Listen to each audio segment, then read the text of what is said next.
우리는 아주 오랜 기간 한국을 IT 강국으로 알고 있습니다. 세계에서 가장 빠른 인터넷을 가지고 있고 전 세계의 반도체 산업을 제패했죠. 스마트폰은 아이폰에 맞설 유일한 강자의 자리에서 시장에 군림하고 있습니다. 배터리 산업은 IT 기술이라고 볼 수는 없지만 4차 산업 디지털 혁명 시대에 배터리는 아주 중요한 요소이죠. 그리고 과거 일본에 비해 취약했었지만 이제 배터리 산업은 세계 강자가 됐죠. 이렇게 최고의 혁신 제품을 생산하는 한국, 그렇다면 우리가 4차 산업혁명 시대 IT 강국일까요? 물론 IT 강국이 맞습니다. 그런데 문제는 어떤 관점에서 보느냐에 따라 달리 얘기할 수도 있습니다.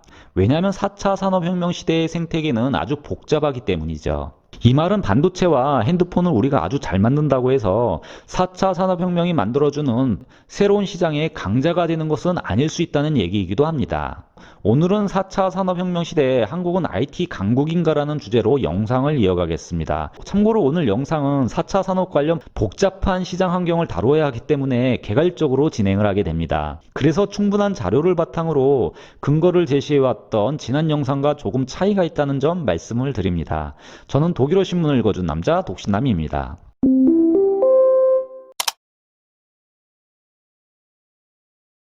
4차 산업혁명 시대에 한국이 강국인지 알기 위해서는 4차 산업혁명을 이루는 구성 요소를 먼저 개념 정리할 필요가 있습니다. 4차 산업혁명 시대의 가장 중요한 요소는 사람이죠. 4차 산업혁명이라는 말이 우리 사회에 다가오면서 이와 함께 등장한 단어가 있습니다. 바로 포노사피엔스라는 말이죠. 이 두 단어는 아주 연관이 깊은 단어입니다. 여기에는 모두 디지털화라는 사회적 현상이 숨겨져 있기 때문이죠. 포노사피엔스라는 말은 모두가 아시겠지만 스마트폰을 가지고 다니는 자 또는 사용하는 자라는 뜻인데요. 이 말을 엄밀히 따져보면 디지털화된 데이터를 기반으로 의사결정하는 자라는 뜻입니다. 그리고 이는 4차 산업 환경이기 때문에 가능한 얘기죠. 인류가 스마트폰을 가지고 다니면서 달라진 것은 의사결정을 할 때 경험과 자신만의 지식으로 하지 않고 클라우드에 올라가 있는 데이터에 기반해 의사결정을 한다는 데 있습니다. 이상한 말 같은데 조금만 생각해보면 이해가 쉽습니다. 예를 들어 여행을 하실 때 유럽에 오시면 구글 내비게이션을 주로 사용하시죠. 물론 우리는 4차 산업혁명 전에도 내비게이션은 있었습니다. 예전 내비게이션은 현재 실시간 교통 상황을 고려하지 않고 길을 안내해 줬습니다. 가장 짧은 길로 안내를 했고요. 그러다 보면 러시아워 시간에 차가 밀리고 오히려 내비게이션의 도움을 받은 결과로 더 많은 시간을 낭비했던 적도 있었죠. 그래서 우리는 잘 아는 지역에서는 내비게이션 대신 우리의 경험에 근거해 판단을 했었습니다. 이게 바로 호모사피엔스의 모습이죠. 내비게이션이라는 문명의 혜택을 통해 솔루션을 찾았어도 이렇게 포노사피엔스와는 차이가 있습니다. 그런데 포노사피엔스는 실시간으로 올라오는 데이터를 기반으로 해서 길을 안내해주는 구글 지도, 내비게이션의 도움을 받습니다. 여기서 다른 아주 중요한 기술적 요소가 나오는데요. 바로 실시간이라는 기능이라는 것이죠. 실시간 온라인에 올라가는 데이터 때문에 길이 막히는지 아닌지 돌아가는 것이 더 빠른 것인지 인공지능이 분석을 해서 우리에게 솔루션을 내려줍니다. 즉 예전 경험에 근거해 판단하며 지혜롭게 살았던 호모사피엔스는 이제 실시간 데이터에 근거해 의사결정을 하는 포노사피엔스로 바뀌게 된 거죠. 여기서 스마트폰이 하는 일은요, 우리 활동을 실시간으로 클라우드에 데이터로 올리고 그러면 인공지능이 이를 분석해서 필요에 따라 포노사피엔스가 의사결정을 할 수 있도록 내려주게 되는데 스마트폰은 이를 다시 재생하는 매체가 됩니다. 결국 포노사피엔스가 스마트폰을 가지고 다니면서부터 이런 획기적인 증상, 즉 나의 경험과 지식, 그리고 실제 상황에서는 이 간극, 바로 이 비대칭 구조를 해결해주는 이점을 누리기 시작한 것이죠. 그래서 포노사피엔스를 스마트폰을 가지고 다니는 자라는 뜻으로 부르고 있는 겁니다. 그러나 이 맥락의 핵심은 포노사피엔스는 실시간으로 올라가는 데이터를 기반으로 의사결정을 하는 자가 되는 것이죠. 우리는 4차 산업혁명 시대 ICT 강자인지 알기 위해 이 포노사피엔스가 요구하는 시장의 원리를 조금 살펴볼 필요가 있습니다. 영상 앞부분에서 포노사피엔스를 설명해 드린 것은 4차 산업혁명이 어떻게 돌아가는지의 기본 원리가 그대로 녹아있기 때문인데요. 포노사피엔스가 의사결정을 하려면 먼저 클라우드에 데이터가 올라가 있어야 합니다. 데이터를 인공지능이 분석할 수 있도록 하기 위해서는 데이터를 올려야 하는 것이죠. 데이터가 올라간다는 것은 바로 물리적인 공간 오프라인에서 데이터를 잡아내 온라인으로 올린다는 얘기가 됩니다. 구글 내비게이션에서는 이걸 스마트폰이 해주고 있는 거죠. 그러니까 포노사피엔스가 바라는 시장의 조건 제1순서는 일단 우리의 생활공간 또는 공장에서 작업공간 그리고 도시 생태계에서 데이터를 일단 올리는 것에 있습니다. 결국 물리적 공간에서 데이터가 수집되고 이것이 온라인으로 올라가고 분석되어지고 다시 내려오게 되는, 그리고 이것을 바탕으로 포노사피엔스는 의사결정을 하며 생활을 하면서 다시 데이터가 만들어지고요. 이는 다시 온라인으로 올라가고 이런 반복이 끝없이 이루어지게 됩니다. 그리고 이 메커니즘의 중심에 포노사피엔스가 있는 것이죠. 우리는 이를 통해 새로운 작품도 만들고 생산도 하고 이를 자동화시키고 로봇을 이용해 제작까지 하며 드론을 이용해서 물류를 원활히 할 수가 있습니다. 이게 바로 4차 산업혁명이 만들게 될 미래의 모습이며 현재 진행되고 있는 모습이기도 합니다. 그러면 4차 산업혁명 시대에 강국이 되기 위해서 가장 중요한 기술은 바로 데이터 수집, 분석, 그리고 분석한 데이터를 서비스화할 플랫폼이 필요합니다. 그리고 이 플랫폼은 데이터를 오프라인에서 구현할 수 있는 또 다른 시스템이 필요하겠죠. 이를 CPS 가상물리 시스템이라고도 하고 디지털 트윈이라고도 얘기하는데요. 이 말은 주로 공장에서 제조할 때 쓰는 영역이긴 합니다만 이렇게 4차 산업의 기본 생태계를 설명드릴 때 사용을 해도 별 무리가 없어 보입니다. 그럼 지금 현재 가장 중점을 두는 것은 무엇일까요? 바로 디지털화입니다. 이것을 디지털 트랜스포메이션이라고 우리는 부르고 있죠. 즉 물리 공간의 수많은 데이터를 디지털화하는 것이 아주 중요하겠죠. 그럼 여기서부터 우리는 4차 산업혁명 시대에 우리의 포지션이 어디에 있는지 탐색해 볼 수가 있습니다. 데이터를 물리적인 우리의 실생활 공간에서 잡아내기 위해서는 바로 센서가 필요합니다. 바로 스마트폰이 그 역할을 해주고 있는 것인데요. 이 분야에서는 우리가 강자라고 봐도 무방하죠. 문제는 다른 영역으로 확장이 될 경우 얘기가 달라집니다. 예를 들어 공장으로 가볼 수가 있겠죠. 공장에서는 수많은 변수가 작동을 하며 설비 하나만 보더라도 기계의 움직임을 정확히 읽어내야 하는데 이에 따라 아주 세밀하고 정확한 센서가 필요하게 됩니다. 이뿐만이 아니라 스마트 시티, 스마트 파밍, 자율주행 자동차, 그리고 드론 등 그 범위는 엄청나게 넓어지게 되겠죠. 그리고 이 센서 시장은 디지털화가 가속이 되면서 계속해서 성장을 하고 있죠. 왜냐하면 ICT 기술 융합의 가장 중요한 부분이 센서이기 때문입니다. 우리가 말하는 IoT 산업의 핵심은 센서 기술이기도 한 것이죠. 그럼 우리 한국의 센서 기술 수준은 어떨까요? 산업신문은 악순환이 되고 있다고 말을 합니다. 스마트 센서의 중심은 미국, 독일, 그리고 일본이죠.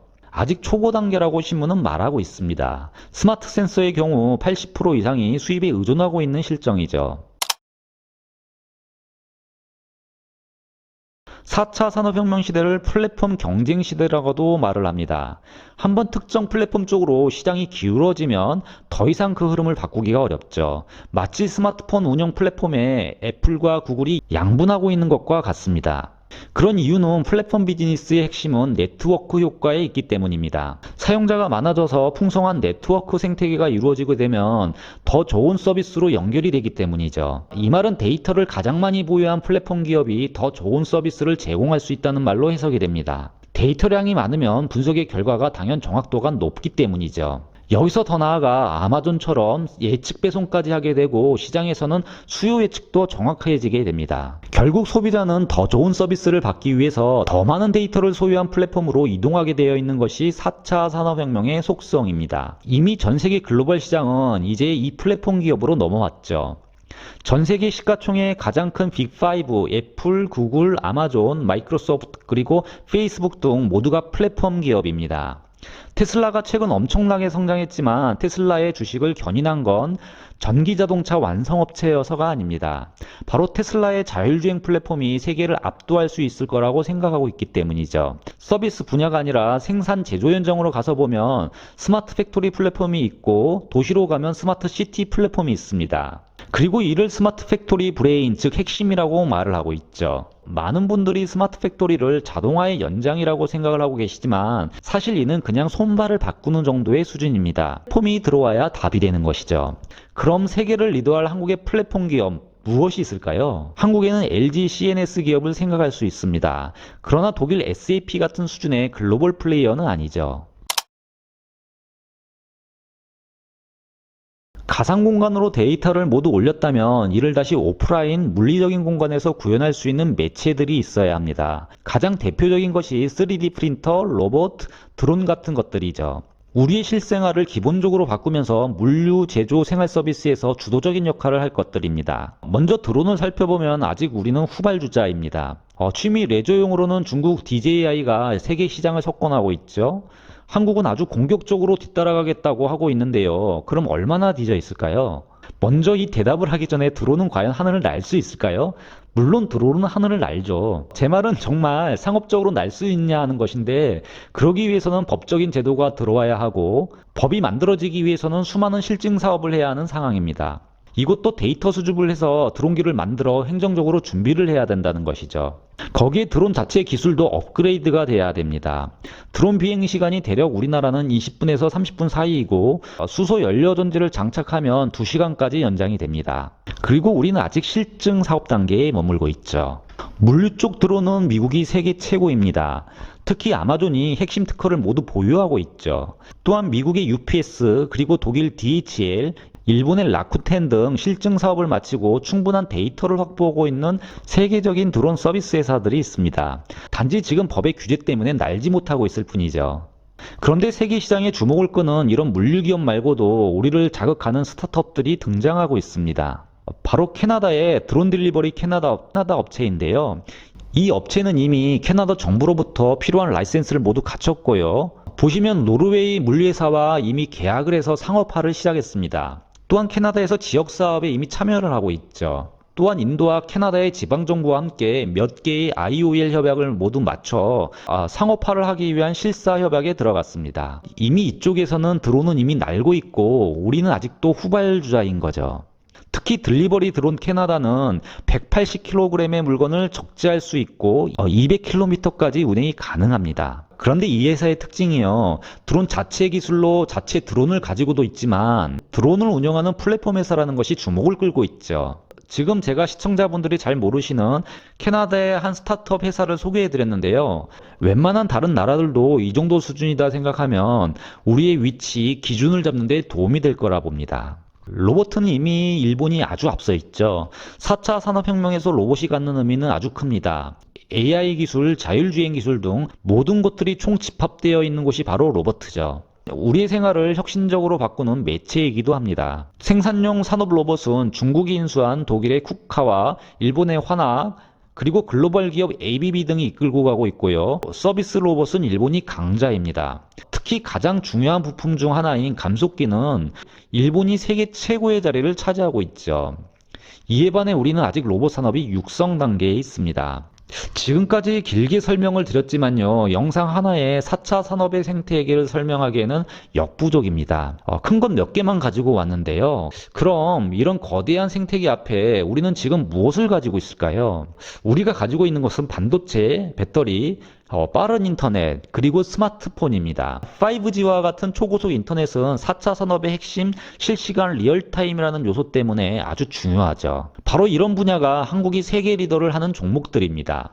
그리고 우린 이런 다양하고 복잡한 4차 산업혁명의 새로운 시장 앞에서 ICT 강자일까라는 질문을 해볼 수가 있습니다. 어찌 보면 우리가 강자라고 얘기했던 것은 IT 강국이 아니라 전자제품 강국이 아닐까 생각이 들기도 합니다. 물론 이것만 가지고 기준을 잡는다는 것은 틀린 얘기입니다. 그 어떤 나라도 4차 산업 관련 모든 기술을 독점할 수가 없습니다. 중요한 건 이 강자들의 것을 모아 조합을 이루고 부가가치를 창출하며 새로운 밸류체인을 형성할 수 있는 디지털 마인드죠. 지금 우리는 4차 산업혁명의 거대한 물결 앞에 어느 위치에 서 있는지 확인을 해볼 시기입니다. 지금까지 독신남이었습니다.